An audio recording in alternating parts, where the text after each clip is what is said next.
William F. Engdahl. He's a researcher and author of the book Full Spectrum Dominance, Totalitarian Democracy in the New World Order. It's a good book, but it's a mouthful to say, sir. He's joining me now on the line from Frankfurt. Very good to see you. OK, I think you were listening in there to what our correspondent in New York was saying. Kofi Annan said that the UN Security Council members should overcome their differences and take a unified stance over Syria. How realistic is that outcome, do you think? I don't think it's realistic at all right now, because the standpoint of of Russia and China is diametrically opposed to the standpoint of Washington, which is for intervention and regime change. They've made it abundantly clear, because this is as I've said before, and I documented in the Full Spectrum Dominance book, it's a part of a long-term Pentagon strategy. The Arab Spring is a Pentagon strategy to accomplish regime change throughout the Islamic world and reorganize states so that, for example, Syria, there's a map that exists, a Pentagon map that exists, showing that Syria, under the proposed changes, would simply have no access any longer to the sea, to the Mediterranean, which is rich in oil and gas, as recent discoveries have confirmed. But it's being financed. The opposition, so-called opposition inside Syria, is being financed and weaponized by Saudi Arabia, by the Emirates, especially Qatar. The propaganda coming out of Al Jazeera and Qatari-owned outlets is very one-sided, and it makes it appear to be a black-and-white situation, which it is not at all. It's interesting you mentioned Qatar there. Of course, only today all 6 Arab League states said they're going to close their Damascus embassies because of the violence. What impact's that going to have on the new peace plan proposed by Russia and the Arab League? What's the knock-on effect going to be? Well, I don't think it's a constructive move. The Saudi agenda seems to be to pit Sunni against Shiite, and the Alawite regime of al-Bashar is a division of the Shiite branch of Islam. So there's a much larger agenda. There's Salafists or Wahhabite radicals being inserted through Turkey and other places into Syria, according to reliable reports.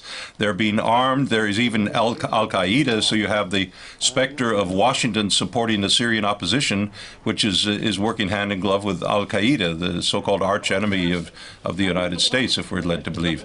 What's your prognosis? It's really a bizarre... William, what's your prognosis then, as we heard in our correspondent's report there, for Kofi Annan's team going to Damascus early next week to discuss a proposal to deploy international monitors there? What's your prognosis for that trip? Well, I think what she said at the end is exactly the relevant point, that the Syrian national opposition, so-called, denounces the Kofi Annan mission within hours of his leaving Damascus, indicates that they're not about to have any dialogue for a peaceful resolution of this. So as long as the arms are flowing in, as long as the opposition is being trained by French intelligence, British intelligence, U.S. intelligence to make this insurrection, we're going to have fighting, and the news reports are going to slant it in the West. William, we've talked about this almost ad infinitum, haven't we, over the last year or so? I mean, well, it's been going on for a while, hasn't it? Indeed, a year on. What are your thoughts now, looking back at what's happened? What do you think is going to happen over the next 6 months?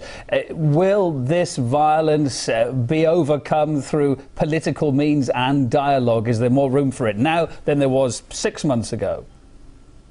Well, let us pray that would be the case. I'm a little bit pessimistic, because I think the forces, the external forces, especially Washington, the National Endowment for Democracy, the State Department, the Pentagon, they have a long-term agenda, and that agenda is for massive redrawing of the map of the Middle East and militarization of the Middle East to control the oil flows to countries like China, to Central Europe, to the European Union, and so forth. It's part of a militarization of the entire Islamic world that's underway, and that I don't think is going to lend itself to a peaceful resolution.